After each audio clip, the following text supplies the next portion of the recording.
एक सुनसान गांव में एक पुराना और विशाल महल था, जिसे लोग भूतिया महल के नाम से जानते थे।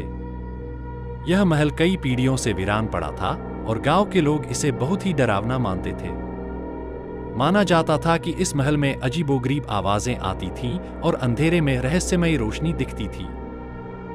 कहानी की शुरुआत होती है नायक अर्जुन के साथ, जो एक इतिहासकार था और पुरानी इमारतों और उनके रहस्यों में बहुत रुचि रखता था। एक दिन उसने भूतिया महल के बारे में सुना और वहां जाने का निर्णय लिया। गांव के लोगों ने उसे वहां न जाने की सलाह दी, लेकिन अर्जुन अपने निर्णय पर अडिग रहा। अर्जुन महल के पास पहुंचा और देखा कि वहां की हवा में एक अजीब सा सन्नाटा था। महल के दरवाजे टूटे हुए थे और अंदर घना अंधेरा छाया हुआ था। अर्जुन ने अपनी टॉर्च निकाली और अंदर कदम रखा। महल के अंदर जगह जाले और धूल भरी थी। अचानक उसे एक पुराने पियानो की धुन सुनाई दी, जो अपने आप बज रही थी। अर्जुन को थोड़ा डर लगा, लेकिन उसने अपने डर पर काबू पाया और आगे बढ़ा। अर्जुन ने महल की खोजबीन शुरू की और देखा कि महल में कई गुप्त दरवाजे और सुरंगें थीं। उसे एक पुरानी डायरी मिली, जिसमें लिखा था कि यह महल एक राजकुमारी का था, जो अचानक गायब हो गई थी।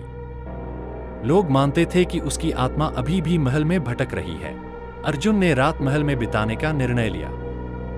रात होते ही अजीबोगरीब घटनाएं शुरू हो गईं। अर्जुन ने देखा कि एक सफेद साया महल के गलियारों में भटक रहा था। उसने साहस जुटाया और उस साये का पीछा किया। साया उसे एक गुप्त कमरे तक ले गया, जहां उसे राजकुमारी की एक पुरानी तस्वीर मिली। तस्वीर के पीछे लिखा था कि राजकुमारी को एक शाप के कारण महल में बंद कर दिया गया था। अर्जुन ने डायरी और तस्वीर को मिलाकर समझा कि राजकुमारी को मुक्ति दिलाने के लिए उसे महल के तहखाने में जाना होगा। तहखाने में उसे एक पुराना ताबूत मिला, जिसमें राजकुमारी की आत्मा को कैद किया गया था।